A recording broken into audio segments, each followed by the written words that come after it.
Alright guys, so we were talking about this WDS and WDS, which is Windows Deployment Services, and for that we were talking about a scenario where you're told that suppose your company just bought 50 computers here, and they want on those computers, of course, Windows 10, MS Office, Adobe Reader, antivirus, which can be deployed later as well, and WinZip, typical software, right? So once you're told that okay, all 50 computers need to do that, and all 50 computers are right now empty machines, so you just take away from all 50 computers one computer, and one more thing. Suppose the hardware is same for all. Excuse me. Hardware is same for all. Hardware is same, right? Now you put aside one computer, and 49 computers are there, and then you install all these there. So you install the OS, then the software, and you take care of the drivers as well. Then you drivers. Then you check all software for features. Of course. You also do the patching, latest patching for whatever is available for Windows 10. Suppose there's Source Pack 1. I think there's Source Pack 1 hasn't arrived for Windows 10. WDS. Yeah, so suppose you have an image here that you're going to keep on installing, although it will do patching, but if you put it to when you were creating an image, till then whatever updates are there released, you can just put it there. So WDS can start from onwards. Whatever is needed in next month. So, yeah, patching. So OS software drivers, check all software for features, patching. Now you show your colleague as well that hey, can you double check that? Isn't that what we wanted in all 50 machines? So they all double check that, and they check the list which was given and said yes, this is all we wanted. So you have that WDS server here, and you take the image of the C drive from here, and then you simply take an image of the C drive with everything that is working, and then you upload it to the WDS server. Now it is an image, working image of all this OS, Windows 10 OS software, drivers are properly installed, and every software is working. As we take an image of that, upload it to the WDS, then there are rest of 49 machines here, 49 empty machines. So you start those machines, and then they grab an IP from DHCP through PXE environment, through PXE boot, and then all 49 machines you can deploy this image to all 49 machines one by one or simultaneously as well. You have to put all 49 machines to the domain first. They're empty machines. They have no OS. They just connect to the network. They need to be connected to the network Ethernet cables, and also they need to be started, and they need to be grabbing an IP from DHCP. That's all. So as soon as they start, they need to grab an IP from DHCP automatically. You use Snowball, which picks up the MAC address. You have to whitelist. You have to add the MAC address first, right? Or what? It blocks any outside MAC address. Blocks. Okay.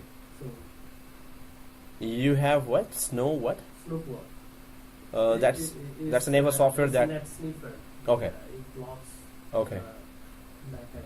So you need to put it in the. Comes in from outside, you just plug it in. You will not get the internet. Nice. And I need to know the software name now. Yes. That's cool. Again, you can say that in slowly. What's the software name? It's a hardware, Snowball. Oh, it's a Snoop Wall. SNOP. SNOOP wall. Snoop Wall. Yeah. Snoop Dogg. Okay. Sniff all the MAC addresses. If someone comes in, plug it in. They will not get the MAC. IP. They will Oh, get the IP. nice. There is no internet. Wow, Snoop Wall, and that's a hardware appliance actually. Yeah, that's right. Okay. That is the micro LAN, right? LAN, yes. Okay. LAN wireless all. You can configure it for wireless as well? Yeah. Oh, we should have it at home if it's cheaper. It's not cheap. Okay. So Snoop Wall, and that's good. Let's check it out later. How still gonna deploy? No, so you have to add those MAC addresses first. So Snoop Wall could not block them, right? Could not block them. So if you add those, so how do you get those MAC addresses? And there's another scenario where we're going to be talking about that. Once you log in, it shows up. The MAC address shows up. You get an email that Okay, this is a new MAC address. device has been blocked. Okay. So you have there has to be some MAC addresses that are allowed already, right? Yes. So you have can trust, untrust. Okay. So when you grab those, so first you have to call the sales guys. Hey, we bought just 50 computers from you. They haven't been delivered yet. So can you just give the MAC addresses in a Excel file? So then you add those MAC addresses already and put in trust. That's it. You're done. So only these machines will grab that image over the network, right? So okay, guys, here, yep. You were saying there are 49 machines, but anytime the machine is coming from the factory, for most cases they will put some sort of OS, either Yep. part of your EA or whatever. So suppose they put OS. Well, you can, you have paid for those, so you can tell them, hey, we want that empty. So what you say, they will do that. If you don't say anything, they will just put whatever is there. Normally, they do put something, and that's not our requirement. And normally, we put our images after that. Will it work? If it comes with something, can you write on top of it? Yeah, we can write on top of it.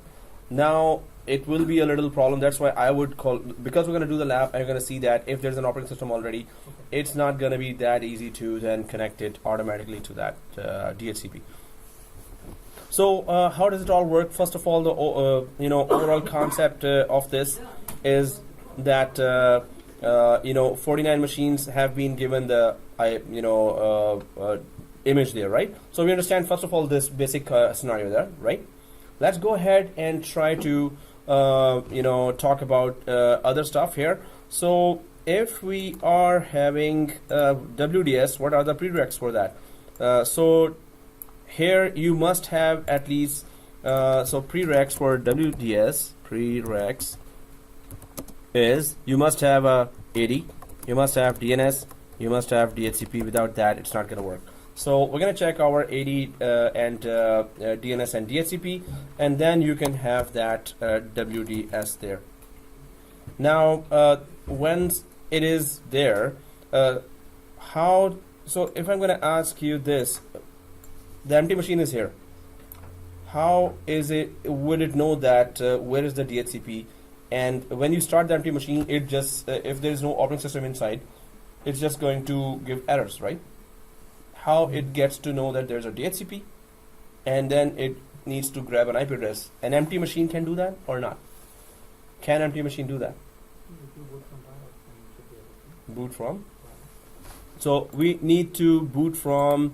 So first of all, it is called network boot, right?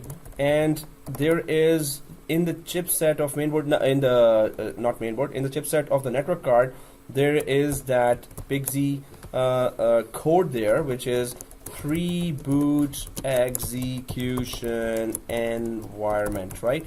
So this code inside the network card will be contacted. So as soon as the system starts booting, and you put in the BIOS that, oh, don't boot from hard drive, don't check CD-ROM, just go for network boot. It goes to the network boot where it is, nowadays all network cards are PIGZ enabled, right?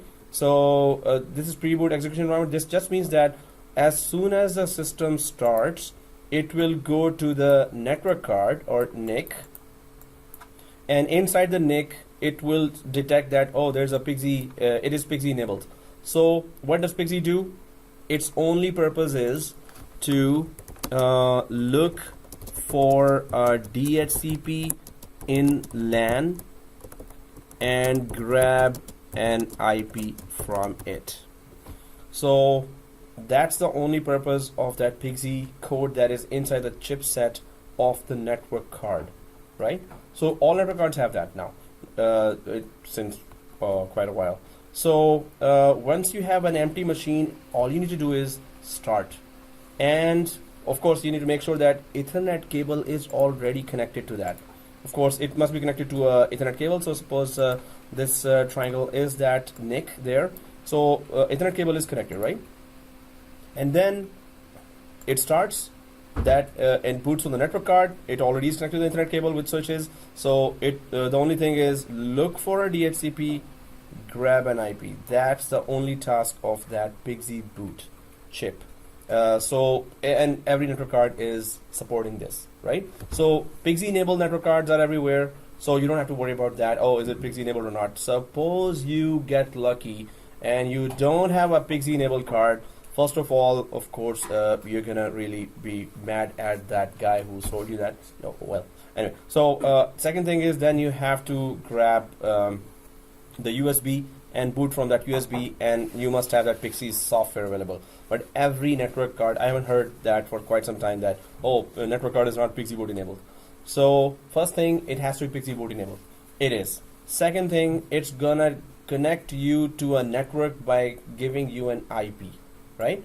So if you got an IP, now you're visible on the network. This is an empty machine and it is visible on the network. How? Because DHCP has given an IP lease. So you know that this machine can be accessed by that IP over the network. So it is now empty machine is waiting for, okay, I got an IP. Is there an image there? So if you install WDS, what really happens is first it boots, looks for a DHCP, and if you have properly configured WDS already, suppose. So it boots, looks for DHCP, get an IP, then it is automatically referred to WDS. Hey, and then the images come there. If you just put one image there and you put it on automatic, so what any empty machine will do, it will look for DHCP, grab an IP, connect to a WDS, grab an image, and start installing that image. All automatic, zero touch, right? So if you have configured the whole thing till down to the zero touch, right? So suppose there are 50 machines there. You cannot just go to each machine, oh, now accept license agreement, click there, then go over a hoverboard to the next one and click there and click there and click there. So they should start. All you need to do is, before, suppose you were given that task of 50 computers and it's Friday night, so you just start the machine. Go there, start. Even that can be configured to start. You know how? You can configure a machine to start automatically at specific time by what? By, well, there are commandlets, but there is a system in Wake Online, exactly. Wake Online is a feature in the BIOS. So that feature, Wake on LAN, that feature will, suppose you configure that, you still have to configure that. So configure that feature to, Friday night at 11, start. They will all wake, start at that time, and they will go through that step-by-step procedure. Look for a DHCP, grab an IP, then they will be referred to WDS. Then, next stage I have to write here, grab an image, start deploying. So that would be the next steps. And when you come back on Saturday morning, you will see that images all night were being deployed, and they are machines are ready. You just go ahead and log in, right? So we need to reach this, and okay, Windows 2012 and Windows 8. I had created that full complicated lab of zero touch installation. It's not part of the course. They talk about the zero touch installation, but one of the students in Hamburg convinced me, hey, we need to do that zero touch. Yeah, Can it be done for any applications? Okay, so WDS can deploy images of OS. You can deploy OS through WDS. You can deploy applications that are installed on the OS. So it's the same thing, OS. But you cannot deploy an application through WDS. And if you want to deploy application, SCCM is there, GPO is there. Group policy objects. Right? In fact, now I remember in last class, I think I promised. No. Okay. So, yeah. Huh? I promised GPO in last class? Second last. Okay. Yeah. It's not last. So, yes, GPO, very, very strange, but why did they not put GPO? in 70-740 group policy object, but we should do it because many of the roles we're doing are touching GPO. WSUS touched GPO as well, right? So, okay guys, here grab an image, start deployment. We understand till now that what is this, right? Okay, so first of all, we're going to install a basic WDS, and we're going to deploy an image that will have attended installation. When we say attended, what do you mean by that? Attended installation. It will, when you deploy an image, so we're going to deploy an image over the network to an empty VM here. So it's going to start deploying there automatically, but it's going to reach and it's going to stop at every option. What is the regional settings? What is the language setting? What is the license agreement? What is the... So ultimately, we need to reach the zero touch installation, but till then, first we're going to discover all the features inside WDS there, right? Feature 1, 2, 3, 4, 5, 6, 7, 8. What is install image? What is boot image? What is boot.vim, install.vim? So all these things. So first we're going to do the main lab, first lab of deploying an image over the empty machine. Secondly, so first lab would be deploy an image of Win10 on an empty machine. That's the first lab, empty VM. Second lab is test multicasting. Now multicasting is that suppose we have 50 machines, and it happened to me as well when I was admin on in the university. So we were told that okay, deploy that image of Photoshop or image of AutoCAD with OS and everything for the AutoCAD class, for the Photoshop class. So we had to deploy the images, and one image goes up to 10 GB, 12 GB, 15 GB. So we try to keep the image as less size as capacity as possible. So normally if the image is 10 GB and there are 25 machines, so how much GB is that? One image is 10 GB and there are 25 machines. So 250 GB of bandwidth we need. 250 GB. As soon as we deploy on 25 machines, there were errors on 3 or 4 machines. Hey, we ran out of bandwidth here. And then we have to redeploy when the rest is finished. Then we would just deploy those guys. Right? Multicasting is that if you have 25 machines or 50 machines, you can deploy on 50 machines that image, but it will use the bandwidth of just one image. So if you're deploying 50 images and each image is 10 GB, so that's 500 GB. Instead of 500 GB, it's just going to take 10 GB to deploy on all machines. That's multicasting, one to many, right? So we're going to test that. Actually, we're going to test one of the features of multicasting. We cannot test the actual multicasting. We don't have that kind of images. Third thing is then how to capture an image of our reference machine. What is a reference machine? It is the machine that is the perfect machine, or that's whatever install is there will be actually taken an image of, and then it will be deployed on all empty machines. So that's a reference machine. Microsoft call is a reference machine. Make one machine perfect, take an image of it, and deploy it on all other empty machines, right?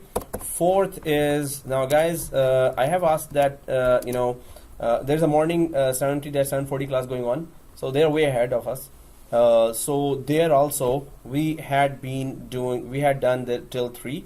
Fourth is zero touch installation. So hopefully before we come down to this, so we're not gonna do the fourth lab right away with WDS, but because I have to still perfect that with Windows 10 and 2016 server.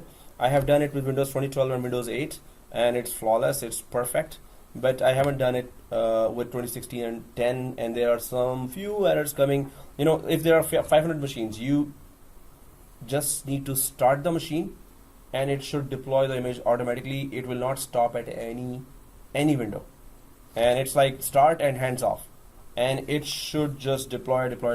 It will get all the answers. So we're going to create answer files. Ever heard of answer file before? Yes. Answer file gives answers to those questions for which it stops. So regional settings, country setting, it stops there. Now you have to click next or just choose your regional setting, keyboard settings, right? So instead of clicking next, it's gonna access the answer file, and it's going to get the answer. It's gonna continue. Then license agreement. So it stops there. We just have to accept, but it will contact the answer file, and it will simply go ahead and keep on going. So all the places where it stops, if we give an answer file, it will keep on going, and you don't have to touch anything, and 500 machines is deployed. Yep. But those questions are usually in the brand new OS, right? But not on an image that is already application. No, even with the image we can do that. So, but we have to know which area of answer file to fill up. There's a 3 GB application that helps us create an answer file. That's a heavy application, and I've copied it in all those computers. So, answer file helps you do an unattended zero-touch installation. If you can do that, that's a very crucial skill. You save everybody's time. You can alone do that. 500 computer deployment, you can alone do that. If you know how to do a zero-touch, how to create an answer file, right? So before that, guys, actually this is not the fourth, this is the fifth. Fourth is, so I'm just gonna put up there. This is fifth. Fourth is MDT. Now that's a very good thing that Microsoft has added this MDT 2013. It is Microsoft Deployment Toolkit, and it gives you scripts to automate many of the deployments, and you can add a lot of features. You can even deploy, so suppose operating system is being deployed, and you can tell MDT, hey, when it is deployed to an empty machine, then deploy MS Office, then deploy this WinZip, antivirus, and this is software. So first it will deploy over the network on an empty machine OS, then it's going to separately deploy all the applications one by one. So that's a very cool application. We're going to do one lab of MDT just to know how to use MDT, Microsoft Deployment Toolkit. And it has a lot of features, which are very cool features you need to understand at least by using one of the labs there, that how MDT is used. So MDT normally is used with WDS, or MDT is normally used with SCCM. But in MCSA 2012, this was not there, just WDS was there. In MCSA 2016, Microsoft requires you to understand MDT. Recently, some students passed the exam. They had no question about MDT yet in the example, but it's still an exam objective that MDT you must know. But there were no questions, those who just passed 70-740. So, well, you can pass, before it gets tougher and tougher. Okay, you know how to pass. Exam collection? Okay, I'm talking too much. How many questions? And 50 questions. No, but in the resuming, so here MDT 2013, we're gonna do that too. And finally, this is, if we're not gonna do after MDT, we're gonna do before the end of the course, by the end of the course, because I still have to come up with that lab. It's giving me some errors. I have to remove those errors. I cannot give you MCSA 2012 and Windows 8 is perfect zero touch. But 2016 and Windows 10, I am still working on it, right? So but there are these 5 labs. See, so many few labs. Okay, so let's just go ahead and try to implement the first lab and understand how WDS basically works, what components we have to touch now to basically make it work, right? So I'm just going to create a new diagram here. So guys, we can keep it simple. So all we need is 2 machines. So we can shut down server 2 and server 3 right now. What we can do is that we already have 80 DNS DHCP here. DHCP better be working, otherwise we're gonna have problem. So what we're gonna do in extra is we're gonna install WDS. WDS is not recommended to be installed on a domain controller. We will be having a lot of machines created after that, so we need that memory. So instead of installing on a member server, we're going to install it on a domain controller just to understand what is domain WDS, and then we're going to start creating machines by deploying images there, right? So the first lab is attended lab. So do we understand the difference between attended and unattended? What is the difference? Attended installation. You have to input Exactly. So attended installation, you have to be there, click next, then come back, click next, then come back, click next. You have to wait for that, right? Unattended, answer file answers all the questions and installation is done. The whole working image is deployed with all the applications working inside, right? So first lab, second lab, third lab is all attended installation.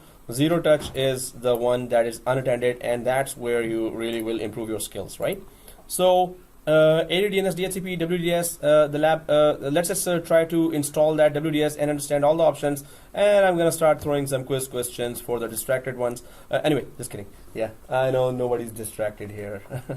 Okay, so let's go ahead. Our prerequisite is that we need to have ADDNS, DHCP, right? So let's start our server. Now I'm just not gonna start all three servers, so please shut down your server 2 and server 3. We don't need them for today.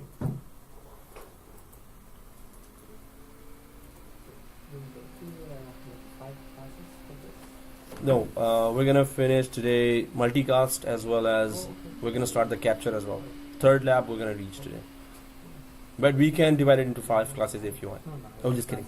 Yeah. Like 5 labs, I mean, with 5 separate. Yeah. So yeah, they're not that big. Yeah, they're well. First one is long. Zero touch is nearly full class.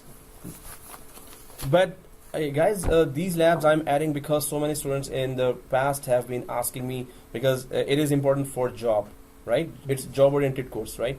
So if you don't want any of the lab to be there and theory instead, I can change it. Just let me know, right? Any one of those. But whenever I offer to every course, they all said, no, keep it going, keep it coming, teacher. Okay, so it's all knowledge, and definitely we'll be gaining a lot from that for our actual production environment. So okay, class Monday, Friday. I'm just gonna start the server 1, and in server 1 we're gonna talk about. So again, applications, true or false? Applications can be installed from WDS. So you're saying false. You're saying yeah. Yeah, if it is part of the OS, then but application by itself. separately. Okay. Do you guys agree to that? Applications can be installed from WDS. Do you agree to that? Applications can be installed from WDS. You're saying that, right? But do you want to add something, or that's yes? Okay. So you're saying they said something. They added something, right? So what's your Basically for OS. and Whichever, whatever applications on top of OS, obviously they'll be. so you agree to this one, right? But then earlier you said that you could also, at the time of installation, you could also send applications too. I don't know if that includes the same. No, application deployment is a separate thing with WDS only. I'm not including MDT right now. Okay. No? Only OS. Oh. With the application or without application. Okay. Yeah, because you confuse. Okay. So there is MDT that helps deploy applications. We're not using MDT right now. Just WDS I'm talking about. So no. I have two complicated applications I have to deploy all the time, like GIS and Great Plains. Oh, okay. So you know. How do you do that? I have to go One by one. One by one. Click. Next. Okay. I was interested on this one. Okay. So WDS does not only, if you only want to deploy applications, WDS does not do that. It deploys OS images or applications on top of OS. It does that. But MDT with WDS, now you have application deployment as well available. Now you can flow an image. Yep. Then deploy. The whole image to an empty machine, Yeah, or that's right. make that machine empty and then deploy it. Yeah. So it's the same thing. That you can, Great Plains you want to deploy, just install it on one machine, Yeah. make this grab image of that and deploy it. Because I have another application is GIS. Oh yeah. Oracle Create 2 images then. Oracle Quad C. Okay. Two. Okay. So deployed in one image, one image for that, and deploy it. So do a test. After we do that, and then you're gonna be okay. Fine. Okay, guys. Here's server 1. Now, have we started server 1? Yes. Email. So finally, yeah, we're there. So let's just log into server 1 here with netadmin and try to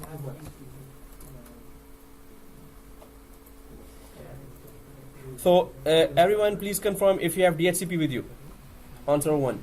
Do we all have DHCP here installed on server 1?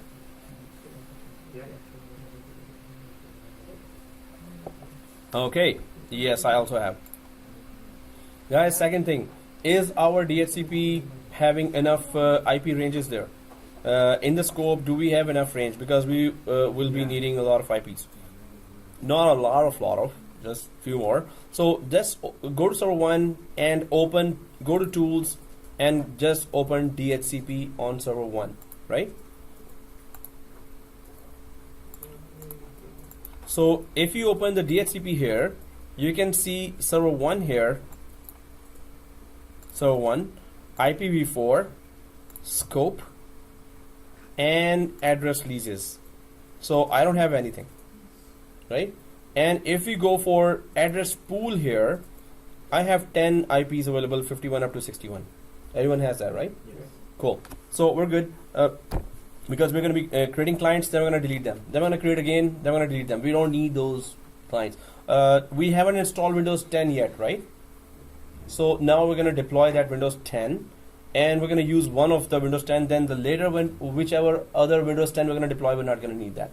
So, but one Windows 10 we need, and this is going to help us deploy that. So we're going to use the Windows 10, install Windows 10 and then the application and then... Yes, exactly. So we can just deploy any application on top of that, just to grab that's our fourth lab, which is capture image. So, okay guys, let's try to understand, yeah? So, let's try to understand what is WDS first. So, now, according to the diagram, we have a prereq there. AD, DNS, DHCP are all deployed there, right? So let's go ahead and install WDS there on the domain controller. Now this is not a best practice to do that on the domain controller, but we're going to do that because we need more RAM and processor when we are deploying a lot of machines there. So on server 1, let's go to dashboard here and let's go to add roles and features. Dashboard, add roles and features. Before you begin, let's click next. Role-based or feature-based installation, always that, next. And yes, it is server 1, next. And do we see anywhere here WDS? So we go way down here. The third from the last is Windows Deployment Services. Let's click that, click add features, always. And now Windows Deployment Services is selected. So click next. It's selected for everyone, right? Click next. And nothing in features now, click next. And so older name of WDS before Windows 2008 was RIS, Remote Installation Services, and now after Windows 2008 it is called WDS. And yes, PXE enabled environment has to be there. So it's just saying that all those have to be there. NTFS partition, DHCP, DNS, AD should be there. So let's click next. Now there is that choice here, deployment server and transport server. So of course we need to deploy images, so deployment server we need to install, but transport server just gives us advanced features of multicasting on a standalone server. And multicasting, I already told you that if you're deploying a lot of images, it's going to use the bandwidth of just one image to deploy multiple, suppose 20 machines, 30 machines, 40, 400, doesn't matter. So it's going to use the image of one, it's going to deploy. So we're going to talk about that when we go for multicasting there. So deployment server, transport server, yes, suppose it's a small environment, right? So you can uncheck that as well if it's a small environment. This is normally used for large environments, but if it's a small environment and it is checked, doesn't bite. So it's okay, doesn't matter. So let's keep it deployed there because we need to still check multicasting, right? And click next. So if you're not selecting that, we cannot do multicasting? Yeah, then we cannot do multicasting. So we have to select that just to test it. So click restart here and leave the decision of restart to Windows and click install.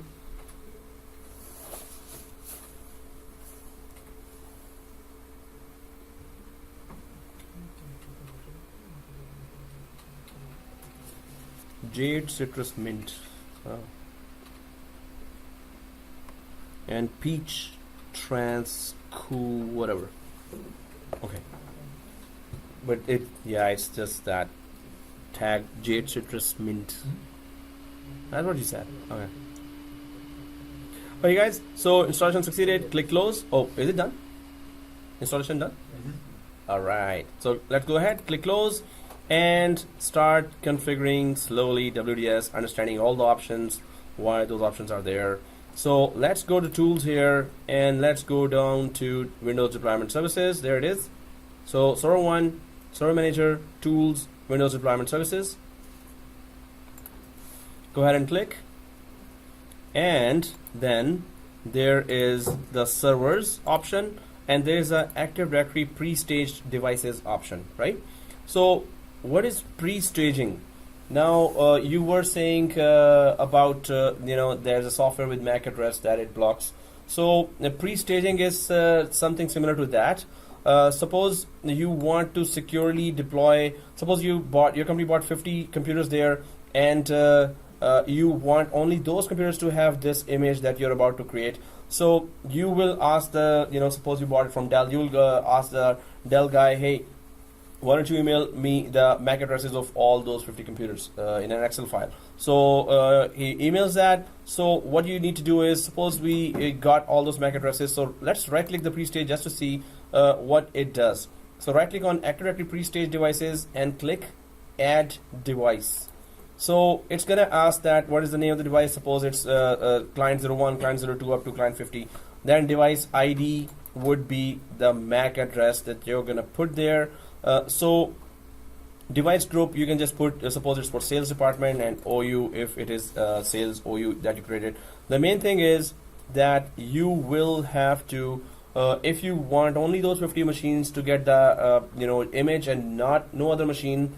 So you will have to pre-stage them. Pre-stage means add the MAC addresses already before you even start deploying and capturing images. Just pre-stage them one by one. It is actually a long wizard, so it goes next and next and next once you put a MAC address there. And then if you have 50 MAC addresses there with 50 machine names, it's just going to only deploy the image on those machines whose MAC addresses is here. Right? Is there any way that you can upload Upload. the MAC address? Do you have to do it manually or on all? So suppose it's all those new machines and the sales guys. But suppose if you have your own old machines and you want to put a new image and you need MAC addresses of all those machines, right? You have So to do one by one manually? here you have to do add one by one Perfect. for each machine MAC address. And you know how to get a MAC address? From where do we get the MAC address? If I want to grab a MAC address of this server 1, where do I go? Network adapter. So ipconfig/all. Yeah, we can get the MAC address. MAC address is that it doesn't change once it is given to a network card. So, but there's a command called getMAC/s and the computer name. So you can remotely grab a MAC address of any machine. Also, if that is not a server, it is a DHCP. So DHCP is still open. So if I go to DHCP here, do you know where the MAC addresses are? So all those client machines that are that got an IP from DHCP. So we can just go down to IP leases there, address lease, and if I get any machine lease there, so there is that unique ID here. That is that MAC address. You can see just from the DHCP list all the MAC addresses of the machines, right? Grab it from here, and that's it. Then put it if you want to do pre-staging. So everyone understand what is pre-staging? Pre-staging just means that you put the MAC address of the name and MAC address of the machine. Only that machine will get image. If MAC address is not there for any certain machine, it's not gonna get the image there, right? What if we want to add some more machines after this 50? Then either you do pre-staging or you don't do pre-staging. In a LAN environment, we don't have to do. It's like some very secure environment where you want to do pre-staging. So better if you have gone through that, then you have to go for those few devices and add the MAC address first and then do that, right? So otherwise we don't have to do that, but we have to understand what is that, right?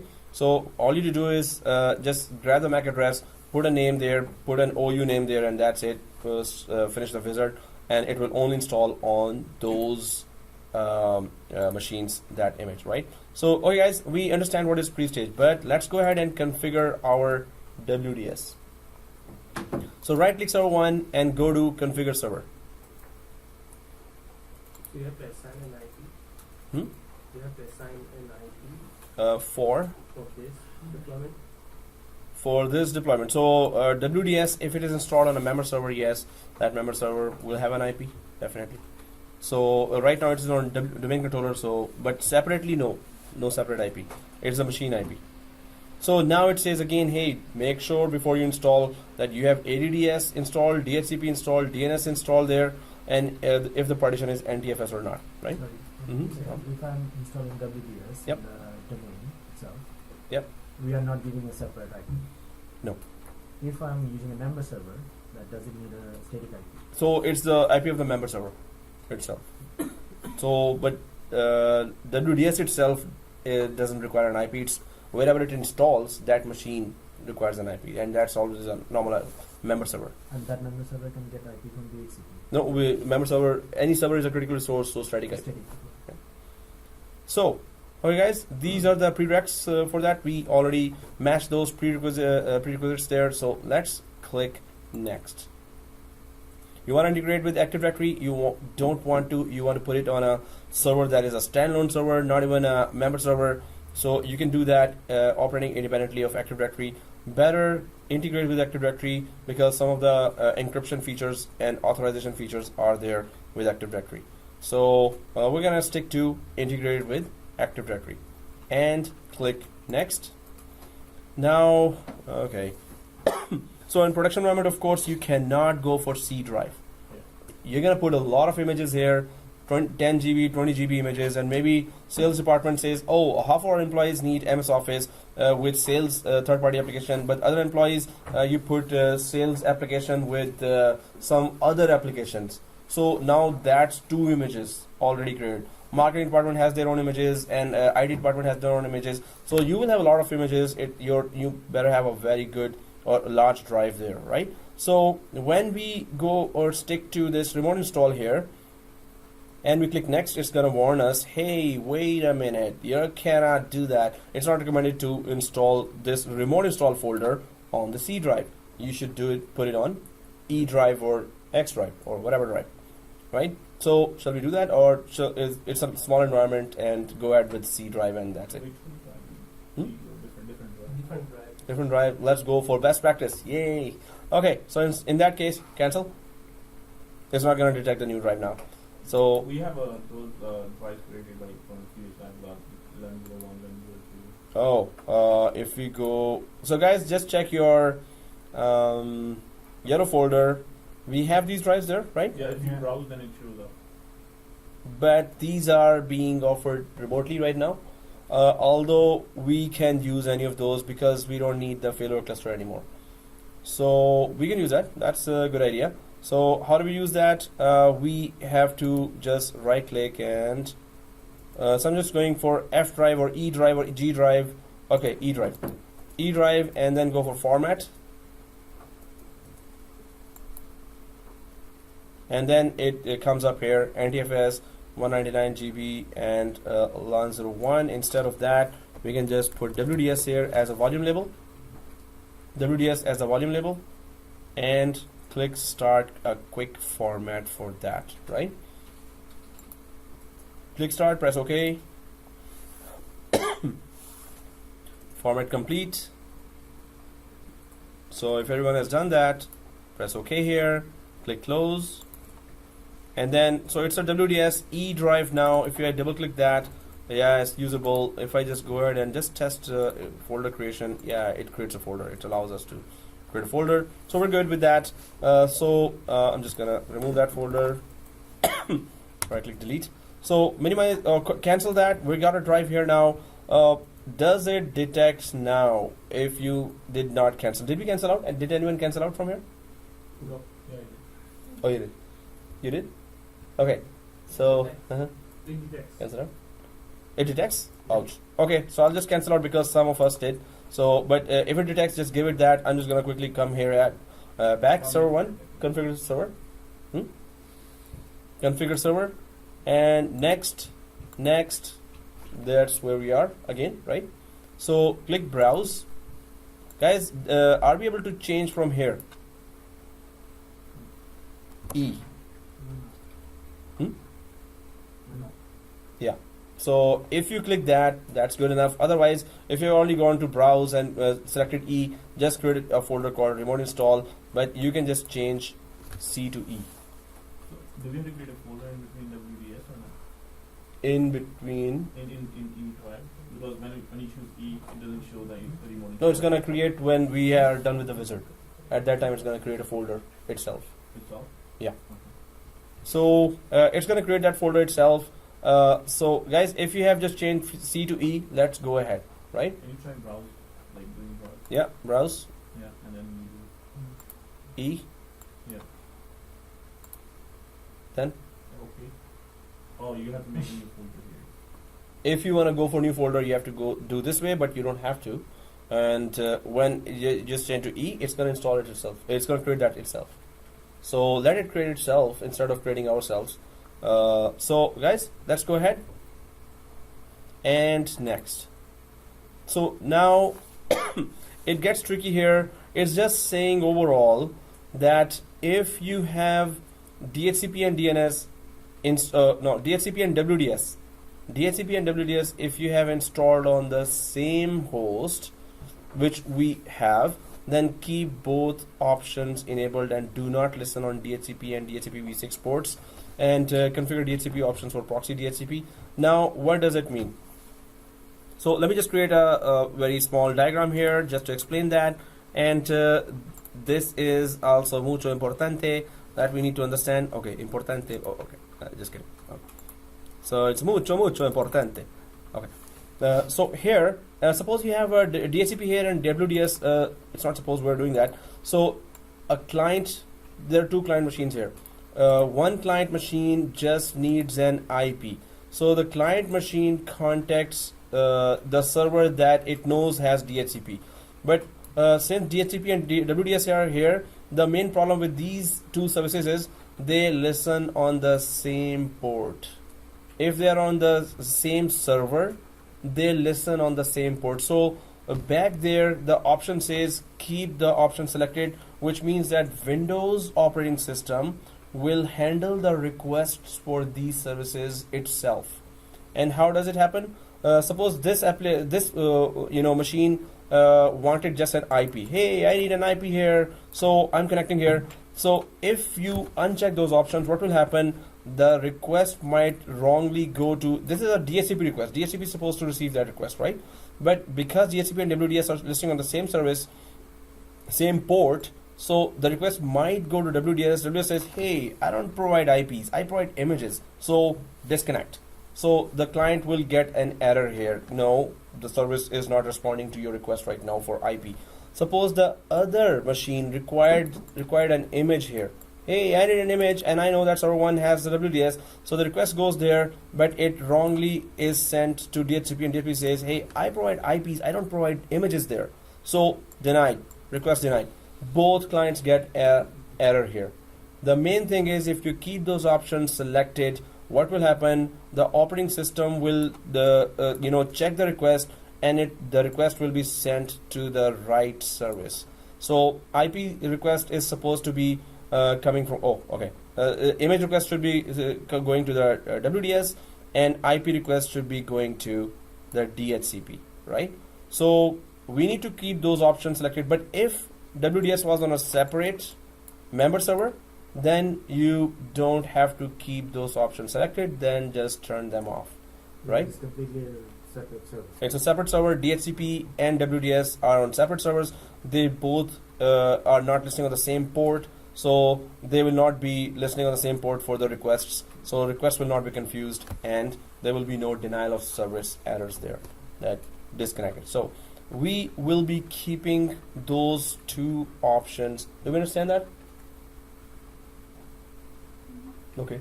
Yeah. Okay. There's a. So guys, let's go ahead and try to Somebody has red eyes here. Somebody's have red eyes. Okay. So, but yes, we're tired, right? We're working all day. It's okay. Doesn't matter. But somebody's looking very fresh today. Good. So, okay, guys. So here, let's just go back to our lab. We're gonna keep those two options selected here and click next. Now here it says do not respond to any client computers. Well, if we wanted that, so what is the purpose of even deploying it? So in case, suppose you're doing a maintenance, you can come down to that option. But what is respond to only known client computers? What does that mean? Got the DS, I think from DS. I think it's because you put the MAC addresses. Pre-staging. Pre-staging. That is called pre-stage. Exactly. So if you put the MAC address there, they are known clients now, right? But we are not putting MAC addresses to all the machines. So it is respond to all client computers known and unknown. That's the only third option here. So if you pre-stage them, they are known computers. Then if you pre-stage them, you have to select this one then, right? Then you cannot select the third one. If you pre-staged and you've added all the MAC addresses there, second option is the only option you need to select. And then we only have to select those computers. Exactly. So it will actually only allow those computers to have the images. But we are not doing a pre-staging. We haven't added the MAC addresses already. So we're going to go for third option, which is respond to all client computers, known and unknown, right? Also, suppose a client gets an image. So let's click that. I want to show you that as well. What is this option? Require administrator approval for unknown computers. So the computers are unknown. You did not put the MAC address already. They could be any computers. So why don't an administrator jump in and see that, oh, which computer is requesting an image here?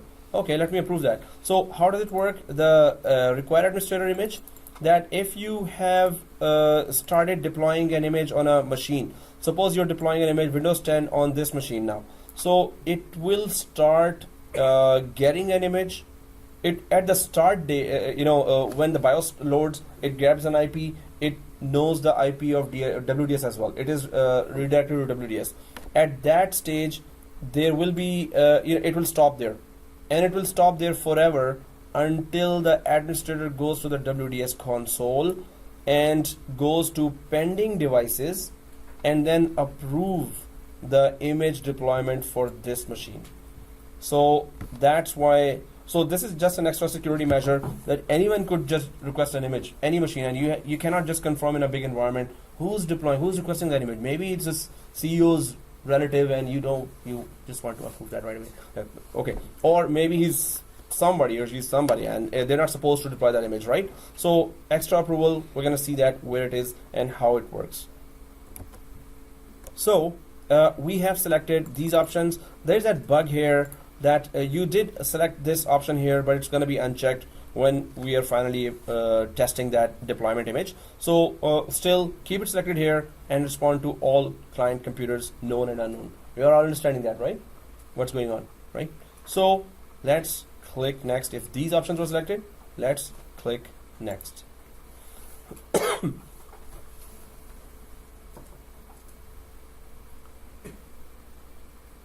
Okay, that was fast. Done? Finito, exactly. It does say the service did not respond to the start or control request in a timely fashion. So you're going to see that WDS is not working right now. So we're going to make it work. But finito. All right. So, amigos. Oh, okay, no. Guys, here, server 1, do you see that, square, black square there in a circle? Services are not, so WDS is not working right now. So right click the server 1 here like these and go to all tasks, and do you see the start button there, right? So click the start, so it should go green. So starting services. This should also not happen. It's not a security feature, it just didn't start the service. So successfully started the services. Everyone's green now, right? Yep. Yay. But now we have a lot of other stuff here, right? So what is install image? What is boot image? Pending devices, multicast, drivers, and a lot of other stuff. So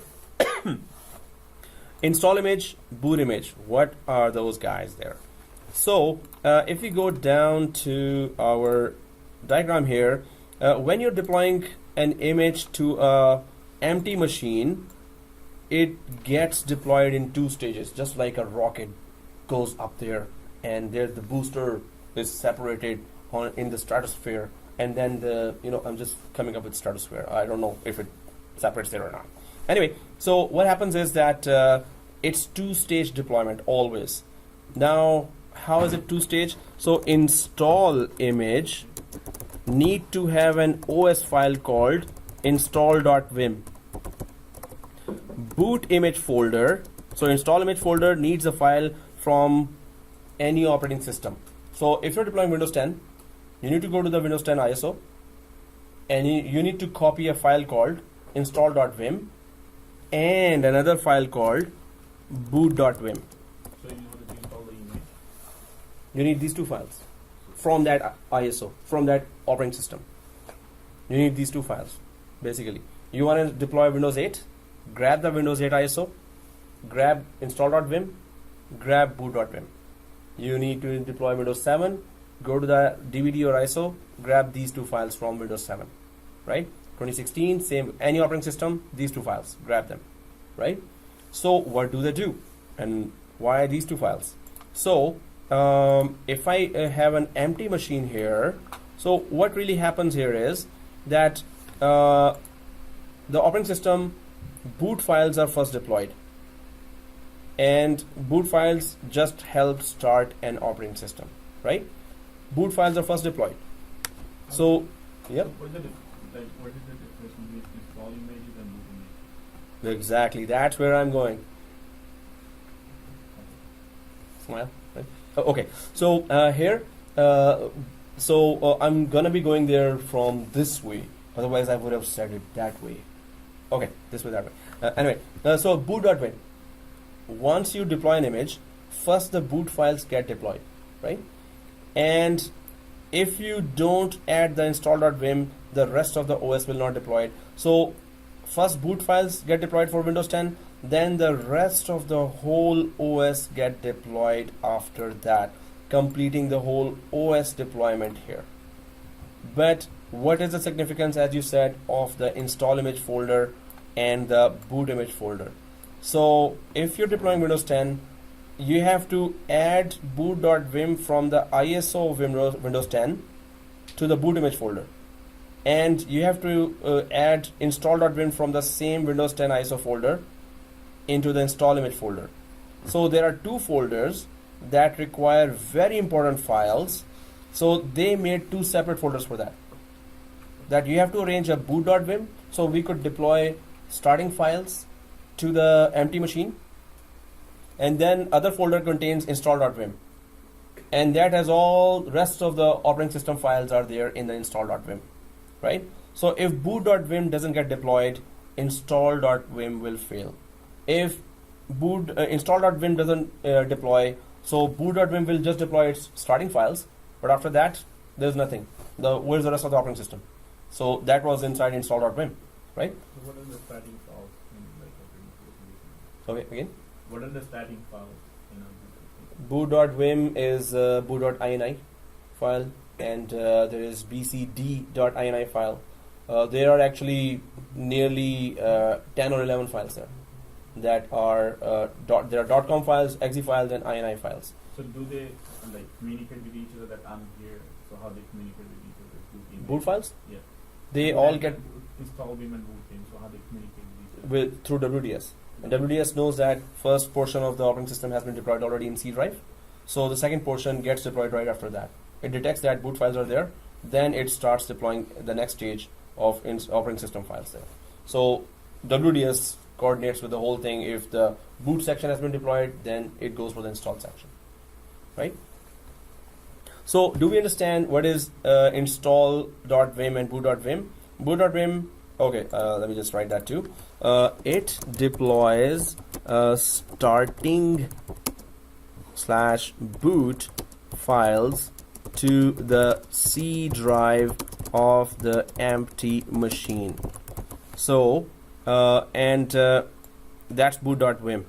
So install.vim, it deploys the rest of the operating system files on the empty machine.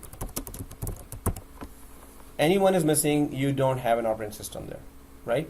So we have, if you want to deploy Windows 10, they all, in every operating system's ISO, Microsoft has put their boot.vim and install.vim. So whichever ISO you want to deploy, whichever operating system you want to deploy, go to its ISO file or DVD and just take out from their boot.vim and install.vim, right? What So, if we are deploying an image of another system? So you need that image captured. That's the fourth lab, where we're going to actually capture image. That will be called capture.vim. So these are install.vim, boot.vim for a new OS only. Okay. If it's a ready-made OS, that is the next lab coming. So will be called capture.vim. So we're gonna go through step by step of that too. So right now it is a new OS that we're installing, totally new OS, right? So let's go ahead, guys, and try to implement that. Right now we're touching the basics of WDS and see if how an image gets deployed, but it is an attended installation. So after it does get deployed, it's going to ask you license agreement, just like you've just attached the ISO to an empty machine and it starts next finish. It's gonna start asking next finish there. So that is just to know what are the components of WDS. That's why we're doing the basic lab here, right? So we understand that, install image is that, boot image is that. Okay, where are those boot.vim, install.vim files? So we could install one full operating system here over the network to an empty machine, right? So what we need to do is, on server 1's DVD, we need to map the ISO of Windows 10. Why? Because you can't take from.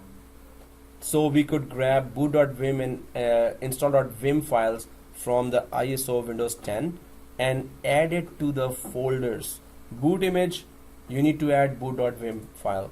Install image folder, you need to add install.vim file. Do you understand that?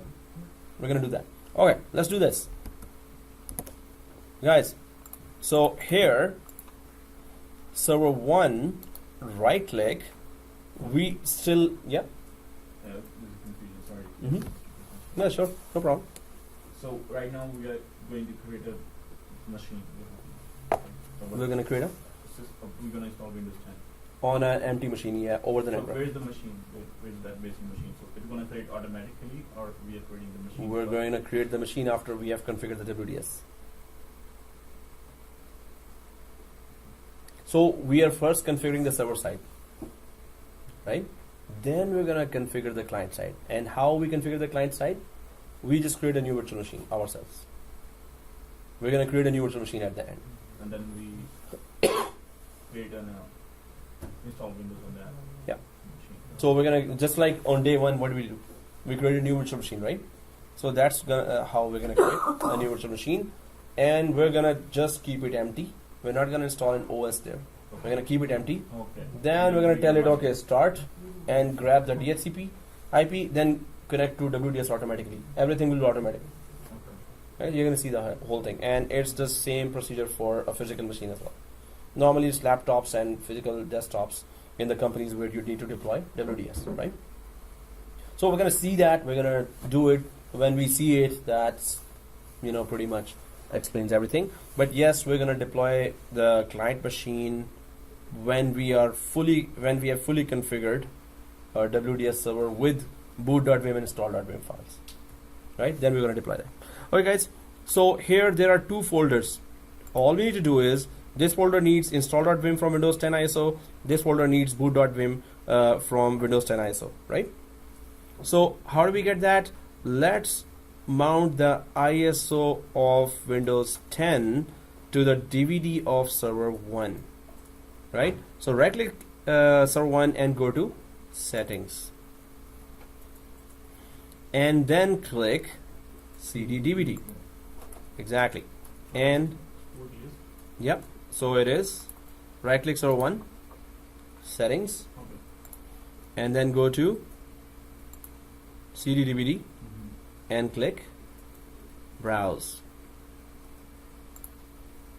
Now Windows 10 should be there, right? So it's in C drive ISO folder, right? C drive ISO folder.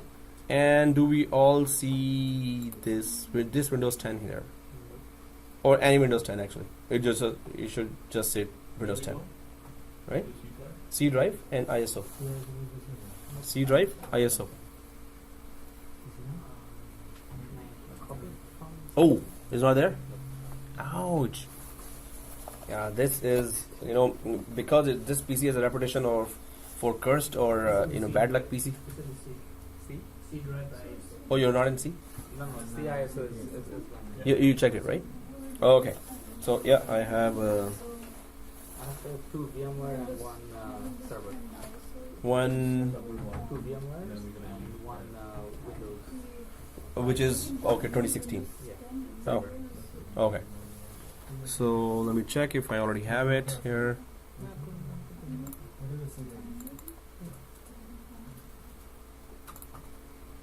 Zooming now. So if you have mounted the Windows 10, let's double click that. Oh, double is in French, right? Okay, I guess. So guys, make sure that your box, this box is checked, the connected box. For some reason it is not connected for me, but it should be connected here, right? If both are connected for the DVD here, you're good, right? These two boxes should be connected. Yeah, So how No do I problem. copy it? Okay. it is detecting. I don't see the. So resuming here, guys, and make sure that it is connected, right? And press OK. Okay, so the DVD is there. Let's add the boot.vim to the boot images folder, right? So click the boot images, right click that, and click add boot image. It's just expecting a boot image, right? So if you right click the boot images and click the add boot image, now you should be seeing this screen, and it says here already that the default boot and install images boot.vim and install.vim are located on the installation DVD in the sources folder. So that's where we're going right now, right? So if we click the browse button and just go to DVD, right? So go way down, or click this PC on the left side, and now I see the DVD drive. I hope everyone is seeing that. So double click there, and we know the sources folder here, right? So double click the sources folder. You got it, right? Twice. Then boot. There is boot and install both, right? Both. So but we need boot folder, boot.vim, install folder, install image folder, install.vim. So only we're going to select here boot.vim. Now it looks like this: d:/sources /boot.vim, right? If it looks like this, go ahead, click next. Guys, be careful here. Suppose you're adding Windows 7 there. Suppose you're adding Windows 2016 there, Windows 8 there. They all end up like this, the same name, and it's very confusing when you're deploying it later. So -win10. Oh, thank you. So just put -win10 your first name. Excuse me, because this is how it looks like there. So -win10 and both win10 your first name. It's just an image name, but okay guys, so win10 here, and go ahead and click next. If you're given the names, let's click next. It takes that name, it's okay, click next. Now it's adding the boot.vim. Is it fast like that? Right? Okay, cool.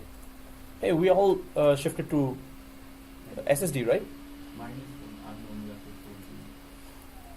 Thank you. Okay, break time. I need to do that. Oh, you're filling up fast. Actually, it's gonna anytime. It's gonna say, "Whoa, done. I'm done." We can delete the server code. Yes, we don't need server core. Yeah, we can delete it because we're never gonna need that. So right click. But server core was in C or D? E. Oh, right now you can do that. You know how to, right? So delete from disk. You have to, don't click remove. See this? Yep. Click that. And No. Then see this, right click and manage, okay. and then delete from disk.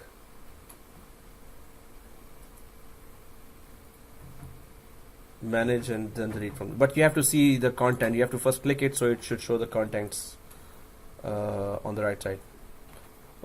Okay guys. And then Delete from disk. make sure Yeah. Okay, so here the selected images were successfully added to the server. Everyone sees that? And click finito. I think it's done for everyone. So click finito here. Now you can see that there is boot image added. Same story with the install image. So let's go to the install images folder. Right click on the install images folder and click add install image. But there it's a little different. Suppose you've created groups here. Create an image group first. So suppose it's sales DEPT images. Then you create another group, marketing DEPT images. Then your other group, administration DEPT images. So then you just organize that, right? So it's just for organization that we can put there any name as per our requirement. So sales department images. Once you have done that, let's click next. And now we know the drill here. It's gonna open at the same folder when we click browse, right? So click browse and it's the same folder, but this time install.vim, right? So go ahead, double click that, and it should look like, well, whenever it appears, this, right? So d : /sources / install.vim. Install.vim, and go ahead and click next to that as well. It just detects that it's a Windows 10 Enterprise evaluation, and that's it. Keep it selected. Use the default name and description for each of the selected images. Yes, default name, whatever we give there. So click next. It's just a simple next finish, right? So boot.vim wasn't a big file, but install.vim has the rest of the whole operating system files there. So it's supposed to be big, a little bigger than that. Heading? Perfect.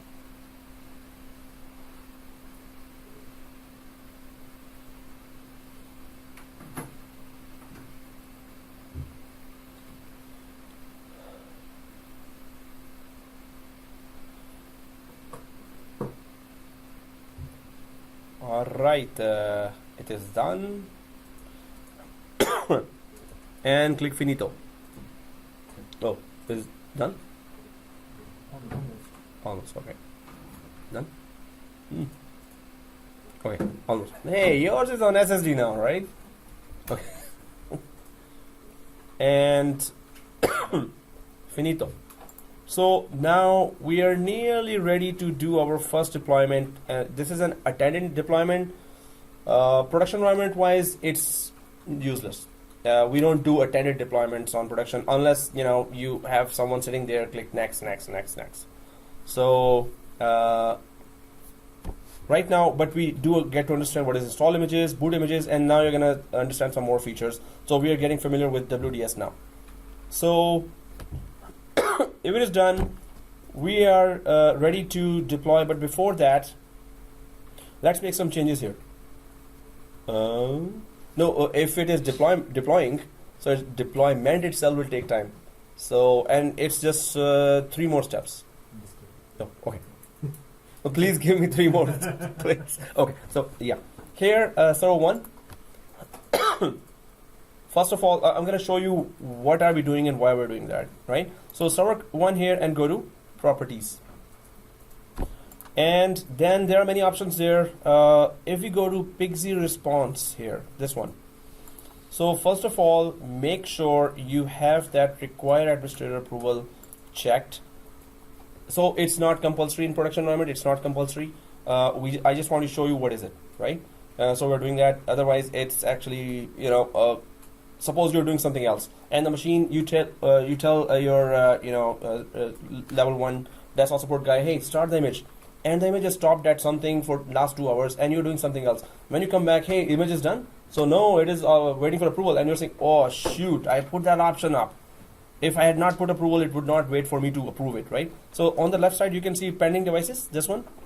So you have to go there. Suppose later we're going to go there, but you have to go there and approve it. Otherwise, it's going to stay there forever. It's not going to start deploying at all.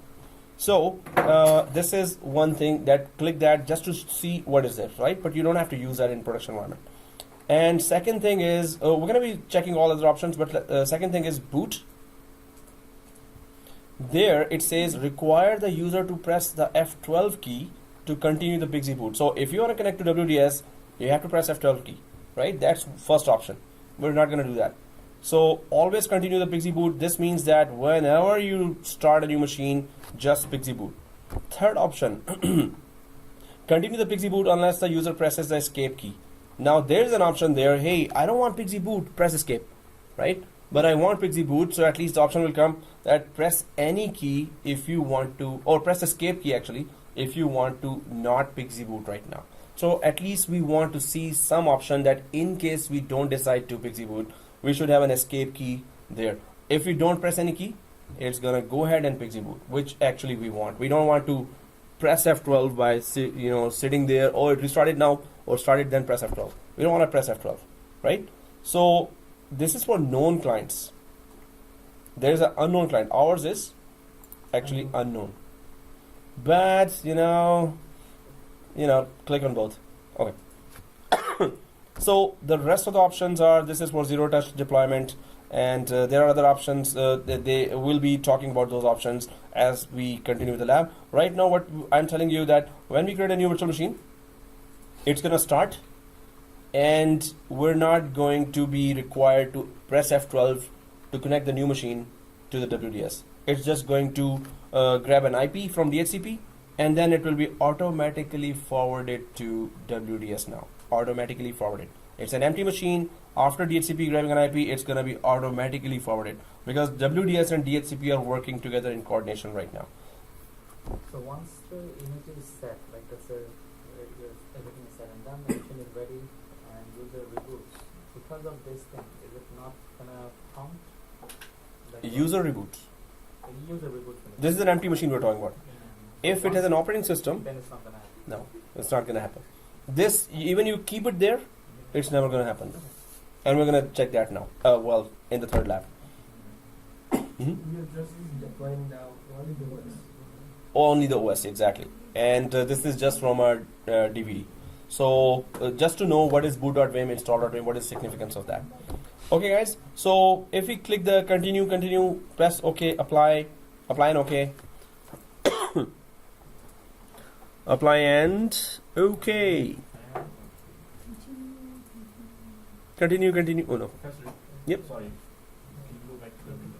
Oh, that window here, properties, Can you go to ADDS? ADS. I just want to know like the format of the computer name. Just exploring there. So it's Yeah. going to come up like that. Yeah, so you can just change it to whatever computer name.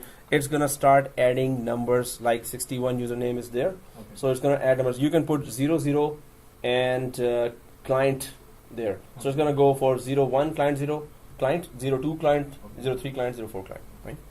So it's just a format that is written there. But we're gonna be what we were supposed to talk, but that's the whole thing I was gonna say anyway. So boot and click, press OK. Yes, you've done that. So let's go ahead and try to deploy our machine. Now, first of all, what is the VMnet we're using? Okay. Second thing, is our firewall open or not? So server 1, go to local disk here on server manager, not local disk, local server, and public off. If it says off, definitely we're not trusting that. So go inside. Yes, 3 profiles are off. Okay, we're confirmed that firewall is off. So we just want the communication to be perfect. So VMnet 13. Now we need to have a new machine. So let's go ahead to the home button here, or from file, and just go for new virtual machine. Let's create a new virtual machine. And typical. Next. and I will install the operating system later.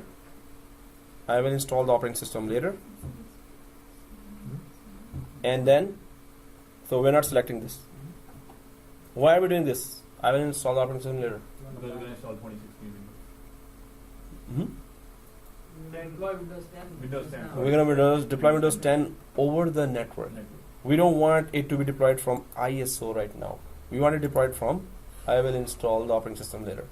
Okay, so next. And okay, ignore that. Windows and 10, 64.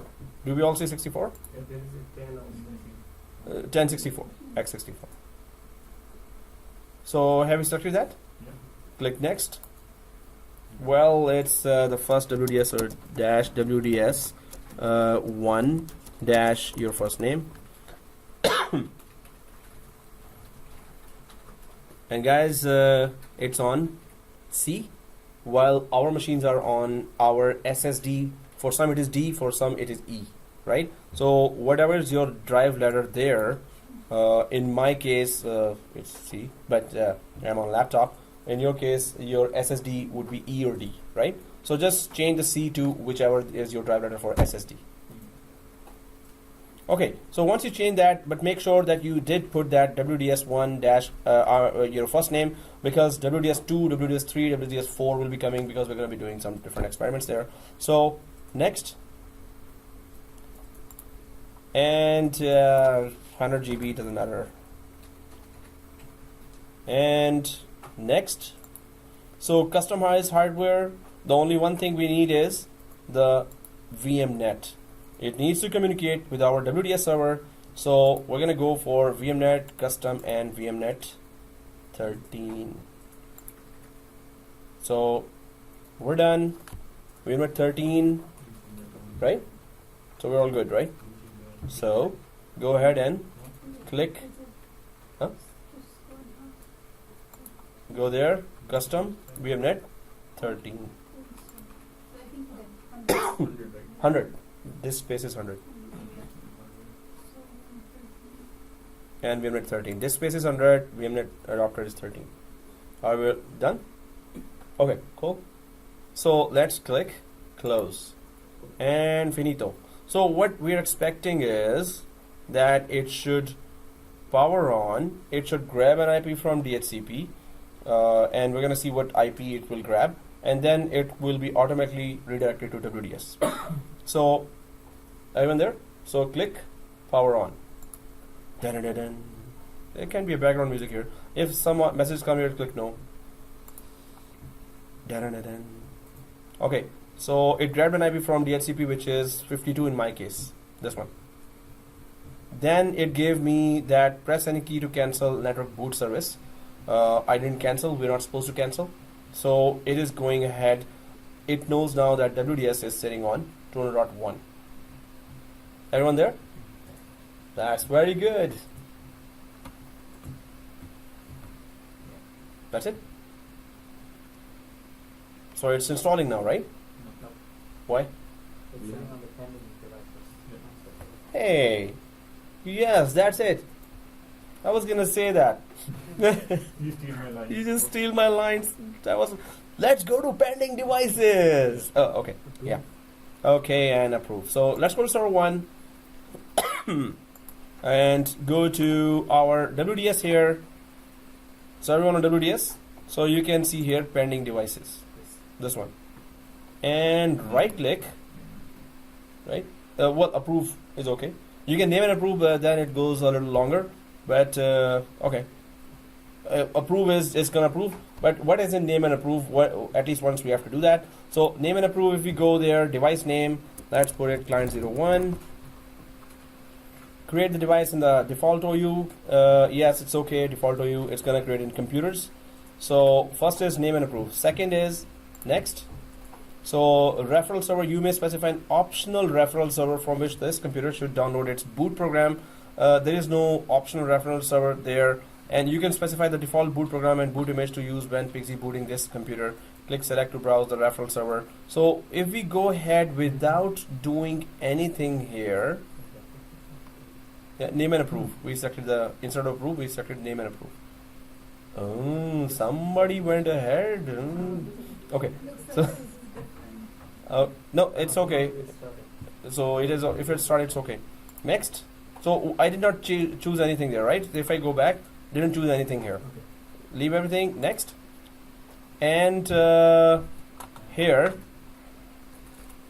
there is. Let me just grab that. And here, name and approve. And then there is no reference server. There is no unattended file. If we had an answer file here, it would have gone, checked all the answers and would have gone unattended. But we don't have that. So we're gonna click next. And it is asking join the domain with this device when it is deployed. Yes, we wanted to automatically join the domain, right? So configure one domain user's rights to join the domain with this computer to configure additional domain users. So configure user, actually it's gonna just join it with netadmin. I'm gonna be giving that now. It's gonna ask that now. So don't make any changes here and click finito. So now, you should be seeing this message now. The pending device was approved successfully. And press OK.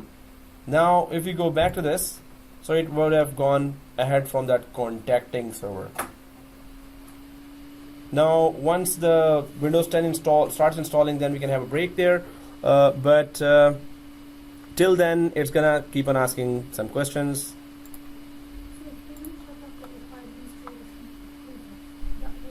Yeah, exactly. Yeah. So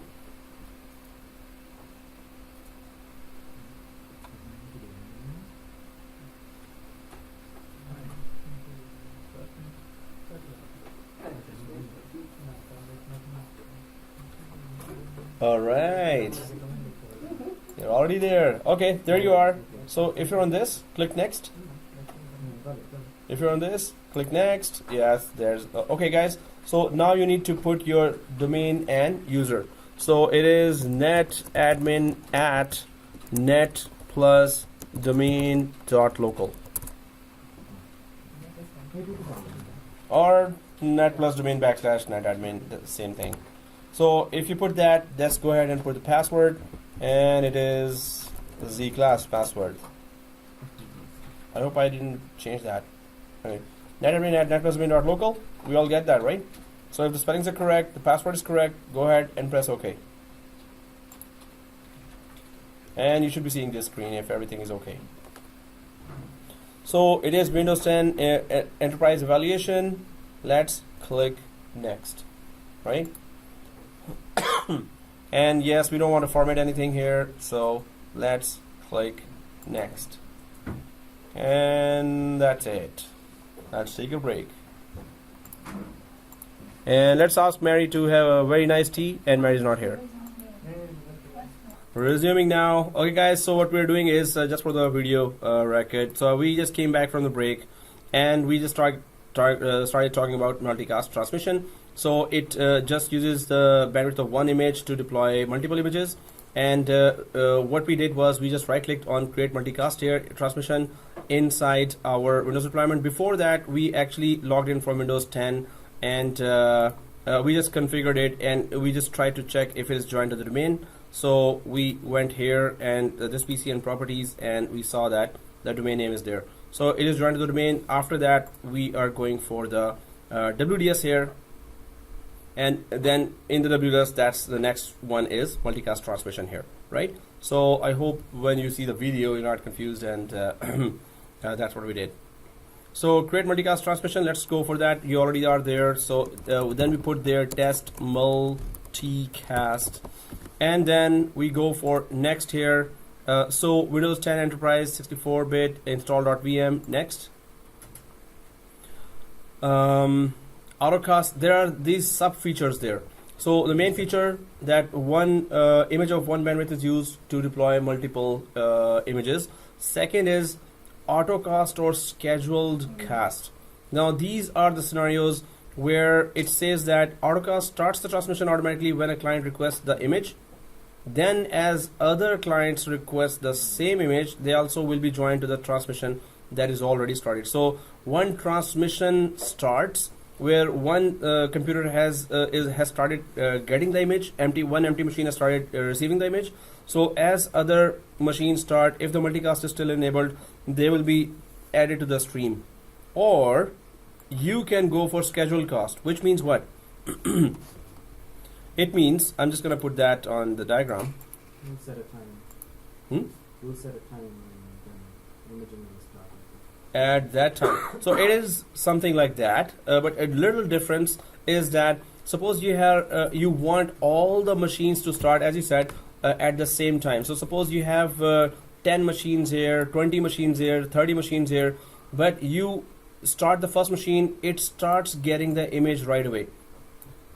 It will stop at a certain point and wait for all other machines to reach that point. So this machine reaches the point, this machine reaches that point. Suppose you put, if I go back to the option here, suppose you put the option here that start when a number of clients reaches. Right now we're going to put 2 here, right? So suppose you put 40 here. Start when the number of clients that have requested the image is 40. Suppose it is 40. So what will happen? So all machines will stop at a certain point. You will give a username, password. After that, they will stop. The first machine will wait for the second machine and third machine and fourth machine until the 40th machine has reached that starting point of the deployment of image. As soon as the 40th machine reaches there, they will all start together deploying the image. So they will finish together as well, right? So this is important when you want, suppose a Friday night you started the images with multicast, and on Saturday when you come back you want to see all images done at the same time.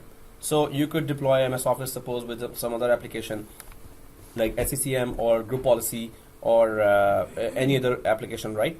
So the schedule cast just means that first machine will reach that point. It's not going to go ahead until it detects that the last machine has reached that installation point, starting point there as well.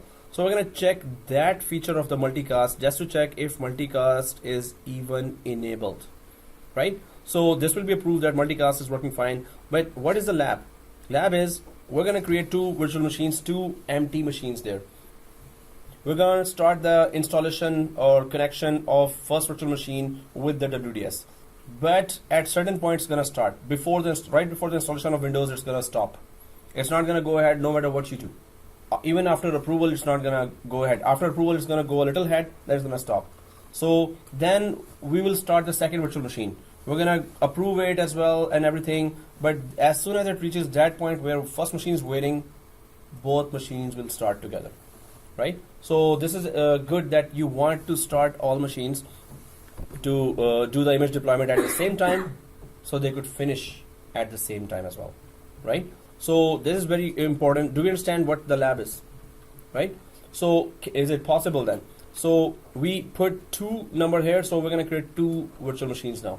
We will not need them to install full Windows 10. In the middle of it, we're going to just shut them down. We just want to check, will the first machine wait for the second machine at a certain point? As long as the virtual machine is not there on the second point, first machine will never move ahead, right? But it's all automatic. That second machine has to reach that point and automatically they will start together, right? So here, click next and click finito. Did we click the start? Start at later time? No. Start no. Okay guys, here multicast transmission, test multicast, if it is configured, now every new image deployment will follow this multicast unless we actually remove this option of multicast, right? But so right now we have 1 machine started, Windows 10. We need that, so we're just gonna shut it down and we're gonna install 2 new machines one by one. So we need this Windows 10, so let's go to power and shut down guest.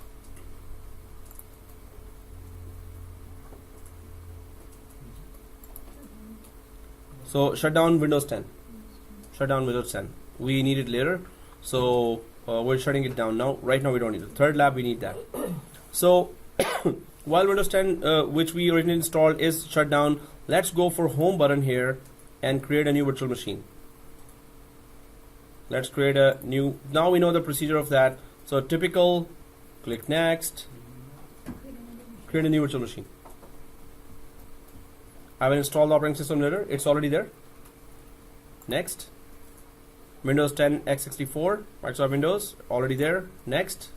Well, I'm just gonna name it WDS 2 because I already have one and my first name. We're not gonna install it fully. We just want to check multicast transmission feature there. So WDS 2 and my first name and next. 60 GB is okay. Next. Doesn't matter. 60 GB is okay. Doesn't matter. And the main thing, it needs to communicate with the WDS server. So customize hardware and go to custom VMnet 13. Everyone there? Okay. So click close. Finito. And power on this virtual machine. Because no corresponding. So if this, I can't just click no. Do you want to try connect? So it's gonna just move because it we have put that option that do not ask us to press F12, but then we put that administrator approval there, so it's contacting the server. Now we know where to go and approve. You don't have to name and approve, you can just approve it because we're not gonna need these machines later. So we know where to approve now, where to go and approve that. So I'm just gonna go for pending devices here, and if it does not show, refresh the pending devices area. Now there's a second one there, pending. Right click and just approve.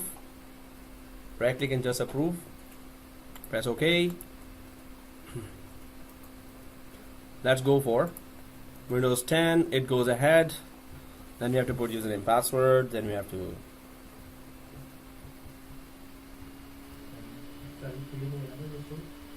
Yeah, let's keep it to that point. Let's take it to this point, then we're gonna start the other machine.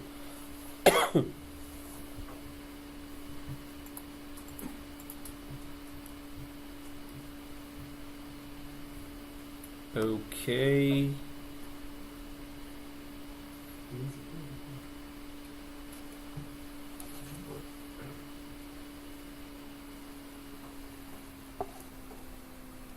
There was a USB device on top of which if you put the coffee, it would keep it warm.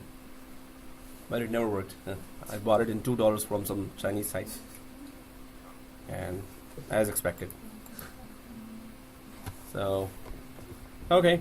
netadmin at net plus domain dot local and the class password, enter. We know the drill. Just go ahead, next. Enterprise evaluation, no formatting, next. And that's it. Waiting for server. And it's gonna stay here forever if second machine doesn't start. Because we put there that wait for 2 machines to start. So now it's going to just loyally wait for that.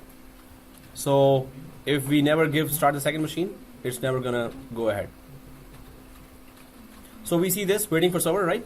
So let's go for and create the second machine, otherwise it's not gonna go ahead from there, right? So now I'm just gonna go for home button again, and let's create the second machine here. Typical. Next, I will install the operating system later. Everyone there? So anyone falling behind, let me know. Okay, so see this. Is your machine on this stage? Why is not getting because you found all this stuff, right? So your name, what was the name? Name Admin? for? Oh yeah, netadmin at net plus domain.local. Username, password. No, which stage are you at? I'm just Okay, then you're good. Then no, just why is not connecting the transfer? oh, it is not connecting because multicast feature wants that second machine has to reach exactly this point. If second machine reaches that point, then the first machine and second machine will start together, so they can end together. Somebody's not paying So you said WDS. attention. The second machine. You named it. Right? Yeah. So okay, guys. So home, create a new virtual machine, Next. I will install the operating system later. Next. Microsoft Windows 10, x64. Next. Now it's boring, right? So dash, and then WDS3, big EDS, WDS3, and then your first name. Next. 60 GB is okay, guys. Next. Customize hardware. NAT, we know where to put here. We have NAT 13. So it's just we are repeating the third time now. So click close, click finito, and power on. Oh, okay. Click no if this comes, and we don't have to press F12. Contacting server. Let's approve that. So go to pending devices again, refresh. There's that pending again. Approve. Wow, I'm going too fast. Or is it okay? Oh, that's okay. And Windows 10. Well, that's the first one. It will keep on waiting for the second one until the second one reaches this point. So I'm just going to go to the second one where it is approved now. And it should just go ahead now. So we're going to put the username password. You can see at how many points the new virtual machine creation, it is stopping us. We want to remove all these stop points so we don't have to actually attend the installation. So creating a full answer file is a it's a painstakingly patient requiring lab. Patience requiring. Okay, Windows 10, and one day, Monday or Sunday, it's gonna ask for credentials. Okay. Oh. Okay. Next, then it pops up for credentials. Net admin at net plus domain dot local, and enter. Windows 10 Enterprise Evaluation. Third time we're doing that now. Next. No formatting. Next. And it is also waiting on this point. So, did it start? Oops, it did. Okay, not oops. Yay, it did. So as soon as it reaches that waiting point, both have started together. Have it? Have they? Okay. So both have started together? Did you reach the second point? Second machine at the same point? Okay, then one day, Monday or Sunday, it's gonna start. Oh yeah, there you go. Perfect, man. So multicast works perfect here. The feature of that multicast works perfect here. But guys, we do not need Windows 10s here, right? So let's not install them.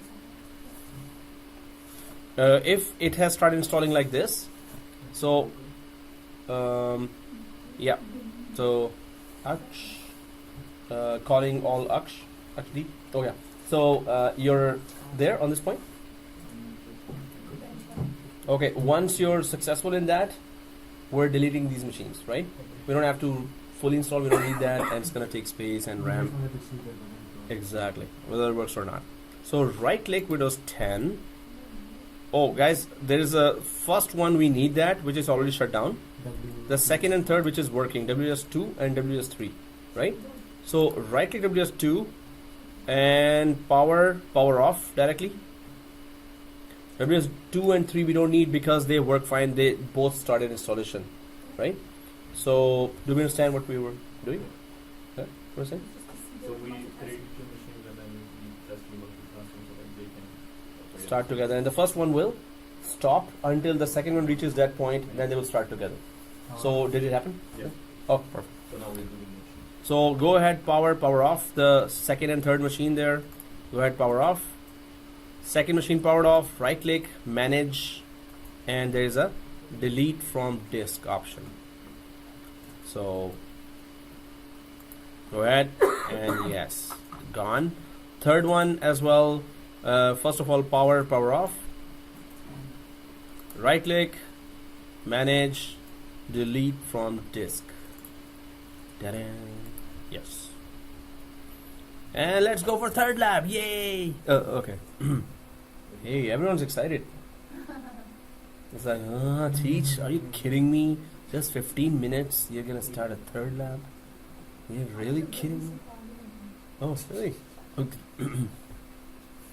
So, guys, let's understand at least the third lab. Or, if we start talking now, and then we'll be recapping that again. Okay. Yeah, Mercy. Yeah. Mercy. So, no, we have to recap still on Monday, but we can still, use our 15 minutes because, 9:30 we go. Remember? It was 10:30 we used to go. It's fine, isn't It's Friday as well. Okay, what's the popular word? Okay, got it. I already shut up my machine. Okay. Okay, decision taken. So let's shut down the machines then. So, okay, guys. So yeah, the VMware class Wednesday, Thursday. Those guys are coming from Etobicoke, Mississauga, and especially far off places. Those guys. Guilt trip, man, I swear. So 9:30 they fly away. On Friday? No, Wednesday, Thursday there's VMware class, so they just run. Okay, guys. So shutdown guest here. So one, we're gonna go for the capture lab and then MDT lab. Those two are really important.